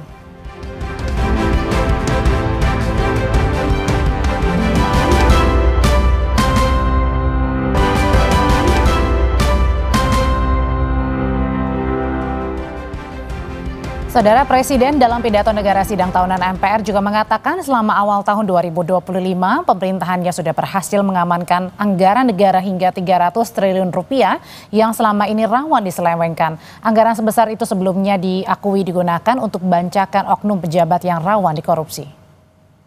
Sebabnya pada awal tahun 2025 ini kami telah identifikasi dan telah selamatkan 300 triliun uang 300 triliun rupiah dari APBN yang kami lihat rawan diselewengkan. Di antaranya anggaran perjalanan dinas luar dan dalam negeri yang begitu besar, anggaran alat tulis kantor yang begitu besar, dan berbagai anggaran yang selama ini jadi sumber korupsi dan sumber bacaan. Efisiensi ini diperintah oleh Undang-Undang Dasar kita. Hal lainnya Presiden mengatakan tindakan korupsi sudah sangat memprihatinkan, perilaku korupsi sudah masuk ke hampir seluruh tingkatan eselon pejabat negara. Perilaku korupsi ada di setiap eselon birokrasi kita. Ada di setiap institusi dan organisasi pemerintahan. Perilaku korup ada di BUMN kita. Ada di BUMD kita. Ini bukan fakta yang harus kita tutup-tutupi. Setelah 299 hari saya memimpin pemerintahan eksekutif, saya semakin mengetahui berapa besar tantangan kita. Melanjutkan tadi pernyataan Mas Usman yang sempat terhenti karena sambungannya kurang baik. Jadi melanjutkan lagi apa jadi catatan-catatan dari pidato kenegaraan Pak Prabowo di sidang tahunan MPR, Mas Usman? Ya, 3 hal aja. Yang pertama, kira-kira proyeksi ke depan untuk mencapai 8% pertumbuhan ekonomi yang dijanjikan Presiden itu bagaimana? Yang kedua, soal korupsi di sektor BUMN, BUMD, atau di dalam kementerian dan birokrasi. Kira-kira apa yang mesti dilakukan dan apa yang sudah dilakukan? Kalau 300 triliun tadi itu kan lebih kepada sumber-sumber yang biasanya disalahgunakan. Yang sudah disalahgunakan, apa yang dilakukan oleh pemerintah? Apa yang dilakukan oleh Presiden misalnya untuk mengoptimalkan peranan KPK atau peranan Kejaksaan Agung. Yang ketiga adalah soal hak asasi manusia. Soal hak asasi manusia sayangnya kurang mendapat perhatian di dalam pidato Presiden hari ini. Bahkan untuk pelanggaran HAM masa lalu sama sekali tidak ada satu kata pun.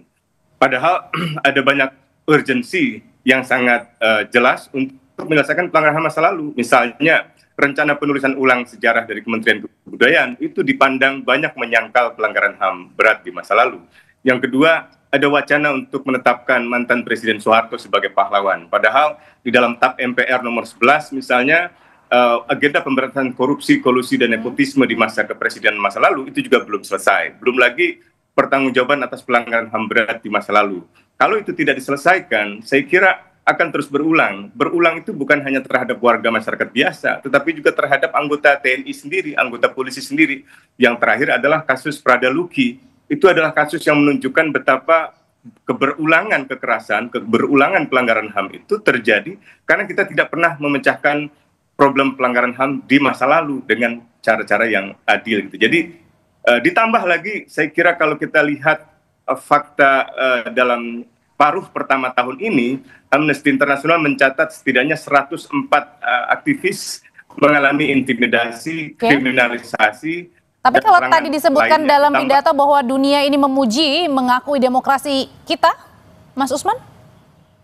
Nah, itu kan klaim ya, seperti diberitakan oleh media massa hari ini juga, nada dari pernyataan Presiden kan tidak eksplisit siapa yang dimaksud misalnya. Apakah Presiden dari negara yang demokratis, atau apakah itu hasil riset dunia, misalnya lembaga-lembaga indeks demokrasi.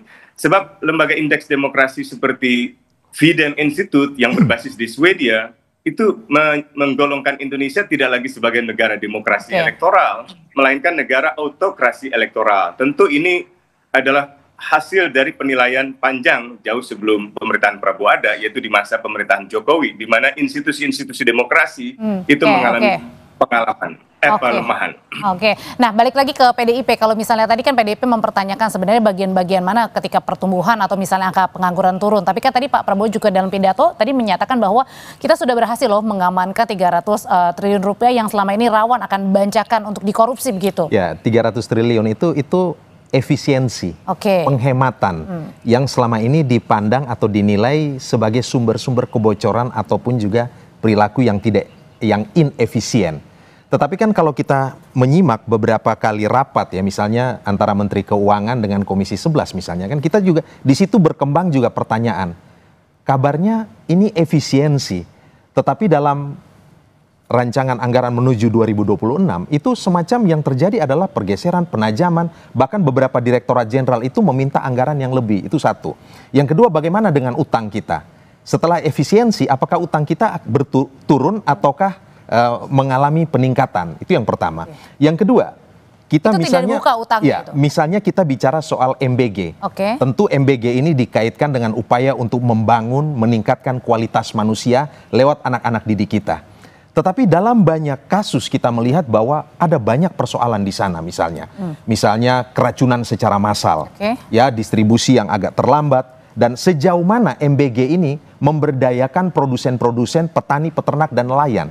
Bagaimana memanfaatkan ya produktivitas dari para petani ya menggunakan beras mereka atau hortikultura mereka. Jadi sejauh mana implikasi ekonomi bagi kelompok-kelompok marginal dan kita itu ini. Menurut PDI ini kan Perjuangan juga harus betul-betul bisa ditampilkan dalam bentuk data-data. Artinya, belum lagi kalau kita tadi Presiden di sini Bang Hansi ketika misalnya PDI Perjuangan sendiri berarti melihat bahwa rasanya kok kayaknya belum menyentuh banget ya ke masyarakat begitu. Dengan tadi berdasarkan apa yang sudah disampaikan oleh Pak Presiden begitu. Ya, Pak Presiden menyampaikan hal-hal itu dalam bentuk pidato secara verbal. Nah, tentu kami juga ingin melihat data-data yang valid, data-data yang akurat, sehingga kemudian itu bisa kemudian di-challenge dan dibuktikan secara lebih lanjut. Nah, Presiden juga menyampaikan bahwa punya target untuk mengurangi angka pengangguran, kalau tidak salah, sampai 0%. Nah, ini kita ingin tahu caranya seperti apa, step dan timingnya bagaimana. Dan ada beberapa hal penting yang kelihatannya luput dari apa yang disampaikan dalam pidato ini. Misalnya dalam konteks global, ya, bagaimana kebijakan pemerintah kita terhadap peningkatan nilai tarif impor. Bagaimana juga terhadap proteksionisme, ya, kondisi perang dagang dan seterusnya. Dan juga bagaimana mensinkronisasikan agenda pembangunan nasional dengan pemerintah-pemerintah daerah ini. Nah, hari ini ketika efisiensi transfer daerah juga semakin berkurang, tentu itu memunculkan berbagai Kita tanyain dampak kalau negatif. gitu ya langsung ke Pak Wihadi. Nah, ini perlu kita membutuhkan penjelasan-penjelasan yang lebih jelas. Silakan Pak Wihadi. Iya, jadi begini, kalau apa yang dipertanyakan itu sebenarnya secara jelas bisa kita satu persatu kita jawab dan satu persatu juga bisa kita lihat. Pertama mengenai masalah MBG. Kalau kita melihat MBG ini kan baru berjalan sekitar 6 bulan. Dan kita melihat di sini, tadi disampaikan ada sudah 5.000 SPPG. Artinya dengan 5.000 SPPG itu sudah ada 20 juta penerimaan manfaat. Nah, tentunya kalau 20 juta penerimaan manfaat itu bukannya tidak mungkin bahwa yang namanya memang yang namanya berasnya juga ada pasti beras dari Indonesia dan kemudian juga sayurnya, dagingnya, semuanya juga itu adalah hasil daripada peternak Indonesia dan juga petani Indonesia. Jadi kalau itu dipertanyakan, saya kira ini mesti harus sama-sama kita coba dilihat dulu. Makanya pertumbuhan ekonomi kalau kita lihat dari sini, dari awal yang mungkin masih 4,8 menjadi 5,12 karena kita melihat bahwa pertumbuhan ekonomi itu berjalan memang tidak di depan mata, tetapi berjalan adalah memang berjalan sesuai dengan apa yang ada di daerah dengan situasi ekonomi itu. Jadi kalau kita melihat dengan MBG ini kan sasarannya lebih banyak kepada daerah-daerah karena kita melihat bahwa gizi anak-anak desa ini kan masih perlu kita bantu di situ. Jadi ini adalah suatu hal yang memang harus kita lakukan seperti itu. Nah, kemudian kalau kita melihat apa yang menentukan angka pengangguran tetap bahwa menjadi perhatian kita semuanya. Dan ini adalah kalau kita melihat satu SPBG itu akan membutuhkan 50 tenaga kerja.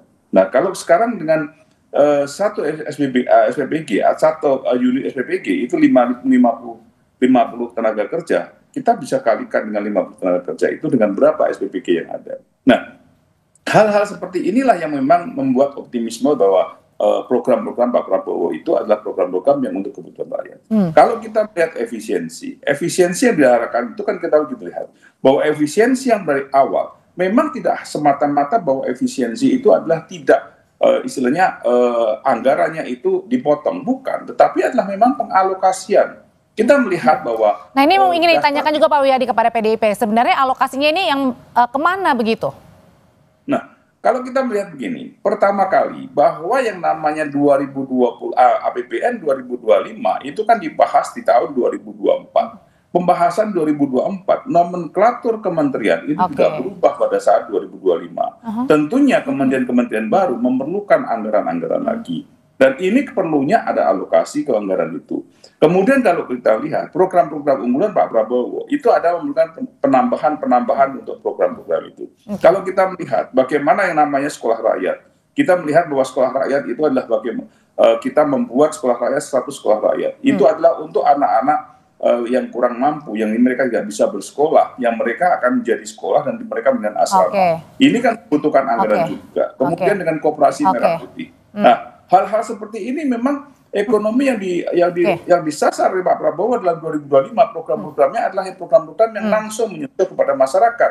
Dan disinilah kita melihatnya bahwa pertumbuhan itu akan berjalan, memang tidak melihat bahwa seakan-akan kemudian seperti industrialisasi. Kalau industri manufacture memang pertumbuhan langsung akan tinggi dan tenaga kerja juga akan tinggi. Tetapi kita melihat bahwa ini starting awal yang memang sudah dilakukan oleh Pak Prabowo dalam hal memberikan suatu perubahan ekonomi ke depannya. Jadi inilah hal-hal beberapa. Tapi terakhir Pak Wihadi, kemudian realistis nggak tadi ingin 0% ya Pak ya tadi ya untuk angka pengangguran begitu? Yang ini nggak main 0% Pak Wihadi? Iya, ini kan menjadi suatu tujuan Pak Prabowo. Bahwa Pak Prabowo tujuannya adalah bagaimana angka pengangguran di 0%, artinya bahwa lapangan kerja di Indonesia ini, kalau kita melihat pada saat ini, mungkin dengan masa pengangguran, dan kalau kita melihat dengan hilirisasinya Pak Prabowo, industrialisasinya yang dilakukan oleh Pak Prabowo, ini menumbuhkan adanya tenaga kerja. Dan kalau kita lihat di sini, Pak Prabowo selalu mengatakan bahwa sumber alam dikuasai oleh negara. Artinya bahwa negara lah yang akan mengelola sumber alam itu, dan inilah membutuhkan tenaga kerja yang akan datang. Dan tenaga kerja itu akan tercipta. Oke, Pak Wihadi singkat tadi Bang. Oke, terima kasih. Singkat satu lagi ya, tadi Pak Prabowo secara khusus itu meng-highlight, memberikan stressing soal korupsi dan kebocoran yang beliau pakai istilah terminologi itu serakanomics. Kan seperti itu. Dan beliau mengatakan bahwa akan secara tuntas memerangi yang namanya pertambangan ilegal dan seterusnya. Tentu kita berharap bahwa ini tidak hanya sekedar pidato ataupun lip service, kita ingin melihat dalam implementasi secara nyatanya. Bagaimana betul-betul Pak Prabowo ini memimpin upaya untuk pemberantasan korupsi dan kemudian memerangi yang namanya serakanomics itu. PD Perjuangan tentu akan bersikap proporsional ketika betul-betul on the right track, kebijakan-kebijakan dan program ini kami akan dukung. Tetapi jika tidak, tentu kami dengan kritisisme, dengan penalaran dan data dan berbagai hal akan kami kritisi. Oke, Bang Asi terima kasih, Pak Wihadi terima kasih, sebelumnya ada Mas Usman terima kasih. Selamat malam semuanya. Malam Pak Wihadi.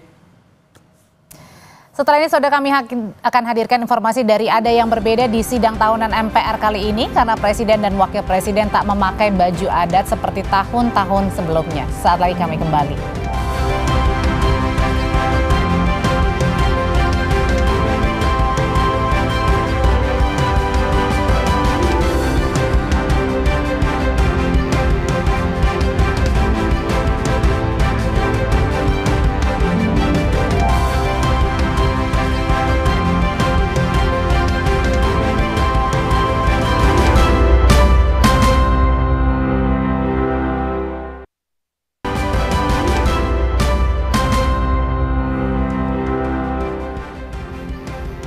Saudara, jajaran Presiden dan Wakil Presiden terdahulu, SBY, Jokowi, Yusuf Kala, Budiono, dan Tri Sutrisno hadiri sidang tahunan MPR RI hari ini.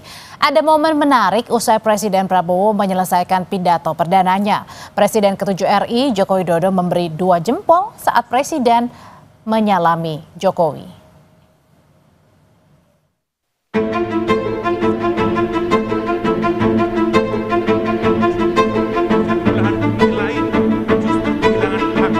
Usai menyelesaikan pidato perdana kenegaraan saat sidang tahunan MPR, Presiden ke-7 RI Joko Widodo memberikan 2 jempol kepada Presiden Prabowo, bertepatan saat momen Presiden menyalami Joko Widodo. Tak hanya Jokowi yang disalami, Presiden Prabowo juga menghampiri dan memberikan salam kepada satu persatu Presiden dan Wakil Presiden terdahulu yang hadir, yakni Presiden ke-6 RI SBY, Wakil Presiden ke-6 RI Tri Sutrisno, hingga istri Presiden ke-4 RI Abdurrahman Wahid, yaitu Sinta Nuria Wahid. Ketua Umum Partai Demokrat yang juga Menko Bidang Infrastruktur dan Pembangunan Kewilayahan Agus Harimurti Yudhoyono mengapresiasi pidato perdana Presiden Prabowo dalam sidang tahunan MPR.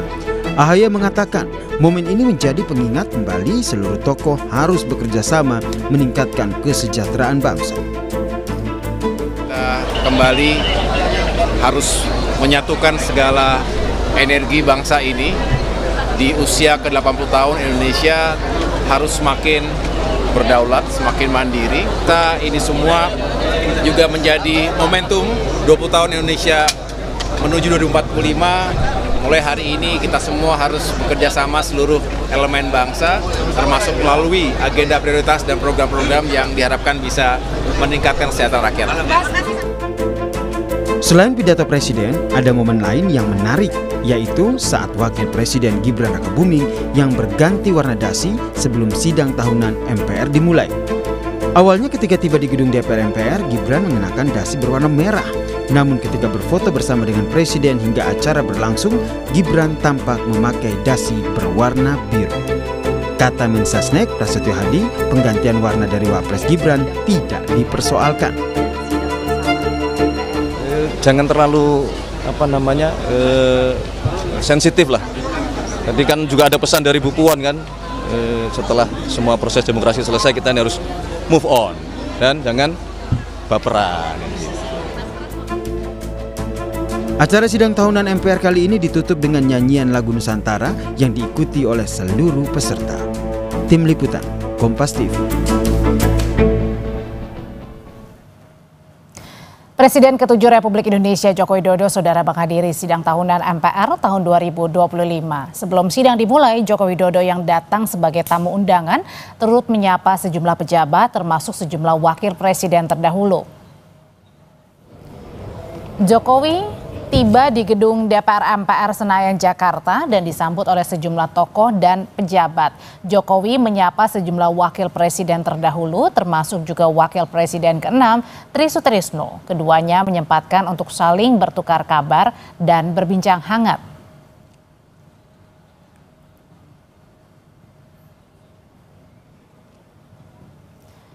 Sementara ada yang berbeda di sidang tahunan MPR kali ini, Presiden Prabowo dan Wapres Gibran mengenakan jas. Sebelumnya tradisi memakai baju adat selalu mewarnai sidang tahunan MPR pada era Presiden Joko Widodo. Presiden Prabowo Subianto hadir ke sidang tahunan MPR menggunakan setelan jas. Begitu juga dengan Wakil Presiden Gibran Rakabuming. Anggota Komisi 3 DPR fraksi PKB Jazilul Fawait menilai memakai pakaian nasional seperti jas lazim digunakan di acara kenegaraan. Sebelumnya, tradisi memakai baju adat di sidang tahunan MPR dimulai pada Presiden Jokowi tahun 2017 yang kemudian diikuti para menteri dan anggota dewan. Sorot kamera kembali mengarah kepada pakaian. Ini acara kenegaraan.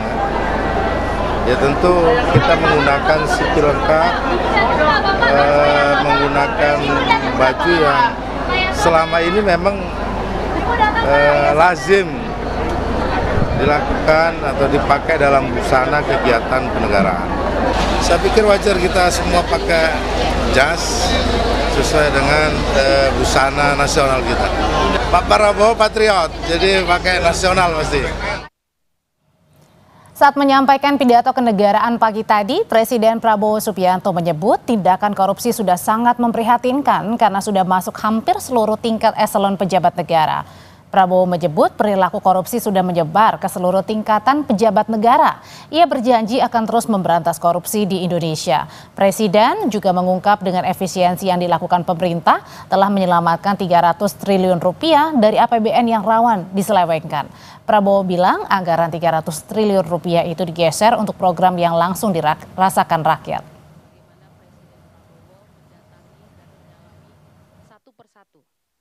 Pesan yang absolut akan menjadi korup secara absolut. Kita paham bahwa korupsi adalah masalah besar di bangsa kita. Perilaku korupsi ada di setiap eselon birokrasi kita. Ada di setiap institusi dan organisasi pemerintahan. Perilaku korup ada di BUMN kita. Ada di BUMD kita. Ini bukan fakta yang harus kita tutup-tutupi.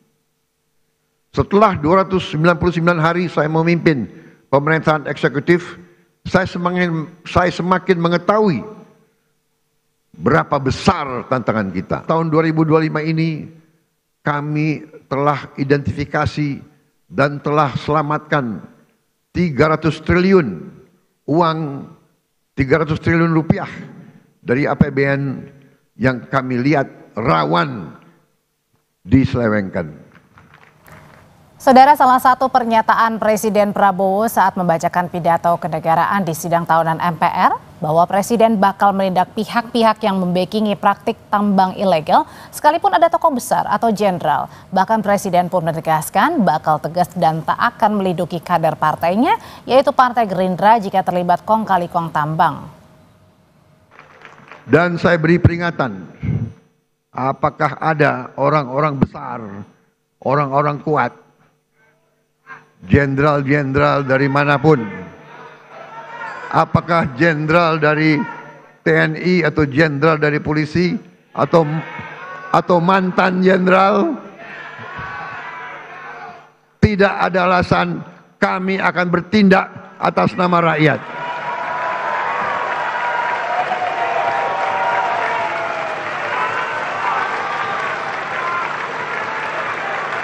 Dan sebagai sesama pimpinan partai, saya ingatkan anggota-anggota semua partai, termasuk partai saya Gerindra, cepat-cepat kalau ada terlibat, Anda jadi justice collaborator. Anda laporan aja, karena walaupun kau Gerindra, tidak akan saya lindungi, saudara-saudara sekalian. Sementara Presiden Prabowo juga mengklaim hasil program makan bergizi gratis mulai terasa. Beberapa dampak yang terasa adalah meningkatnya prestasi anak dan telah menciptakan 280.000 lapangan kerja. Walau baru berjalan 8 bulan, hasil dari makan bergizi gratis mulai terasa. Angka kehadiran anak di sekolah meningkat. Prestasi anak-anak di sekolah meningkat. Per hari ini sudah ada 5.800 satuan pemenuhan pelayanan gizi di 38 provinsi. MBG telah menciptakan 290.000 lapangan kerja baru di dapur-dapur dan melibatkan 1 juta petani, nelayan, peternak, dan UMKM. MBG mendorong pertumbuhan ekonomi di desa-desa. Saudara anggota DPR yang juga musisi Sigit Purnomo atau Pasha Ungu menegaskan dukungan terhadap pembayaran royalti yang sesuai untuk kesejahteraan musisi.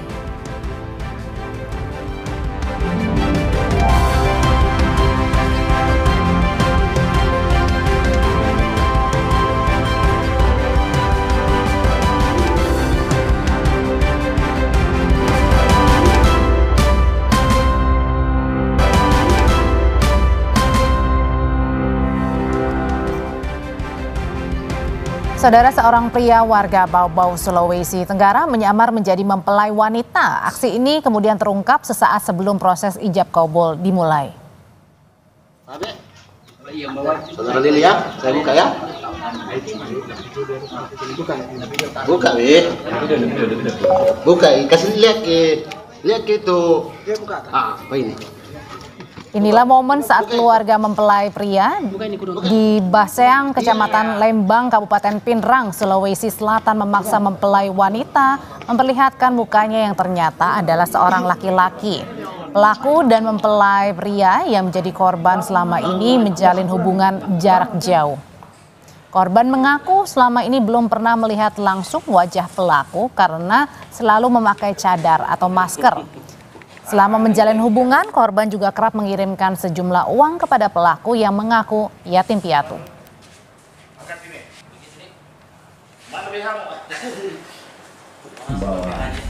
Korban atas nama Ramli ini betul-betul menjadi korban penipuan. Tidak pernah menyangka sama sekali bahwa pelaku ini adalah laki-laki. Jangan sampai salah tanggapan masyarakat bahwa memang Pak Ramli ini adalah menjadi korban penipuan. Selama dia kenalan sampai pada saat mau akad nikah, sama sekali korban tidak pernah menyangka bahwa yang dia bawa ke rumah ini adalah laki-laki.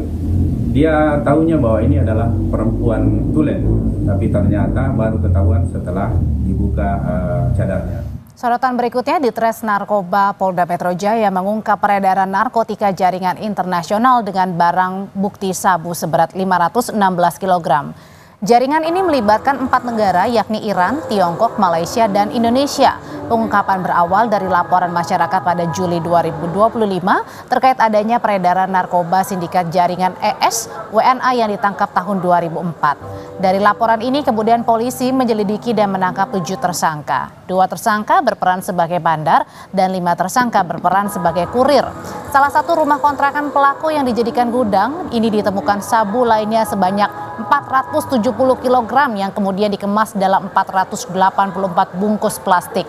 Sabu disamarkan dalam kemasan makanan dan diangkut dalam kompartemen mobil yang didesain khusus.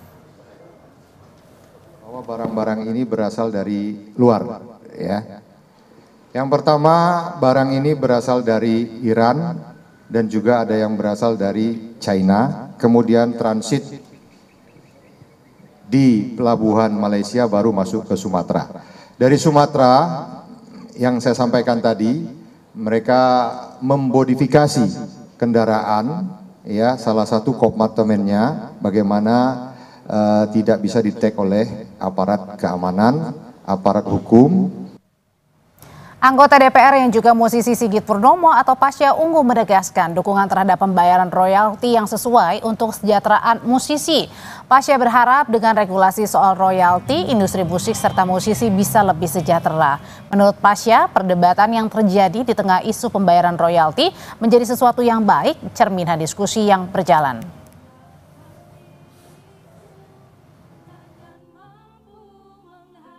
Ya, pelaku industri kita ini kan hidupnya dari royalti, dalam tanda petik bagi yang karya-karyanya memang diterima, bagi yang karya-karyanya memang digunakan, bagi yang karya-karyanya kemudian punya nilai gitu. Jadi tidak semua juga lagu atau karya-karya seni itu mendapatkan royalti gitu. Karena mendapatkan royalti kan ada dasarnya, ada alasannya, ada asasnya gitu. Jadi saat dia digunakan, misalnya pada saat kegiatan-kegiatan yang sifatnya komersil gitu. Tetaplah bersama kami, sampai Indonesia Malam segera kembali.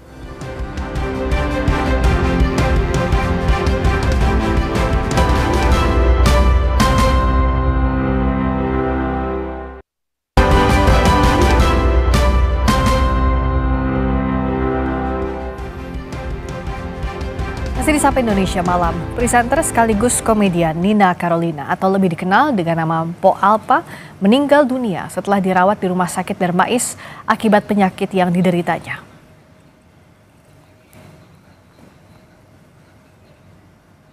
Kabar Mpok Alpa meninggal pertama kali disampaikan rekan sesama selebritas Raffi Ahmad dan Irfan Hakim dalam siaran langsung di salah satu stasiun TV swasta.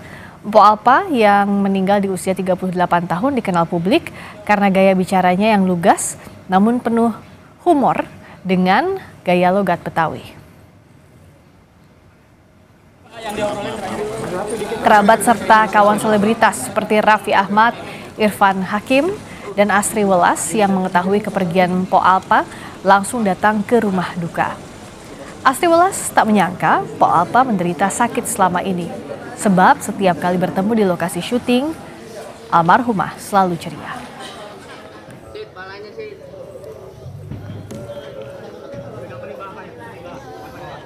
Informasi tadi sekaligus menjadi penutup perjumpaan kita di Sapa Indonesia malam hari ini. Dan kami ingatkan Anda agar jangan lupa mencukupi kebutuhan air mineral setiap harinya dan rasakan kesejukannya. Saya Audrey Chandra. Dan saya Friska Clarissa, terima kasih. Sampai jumpa.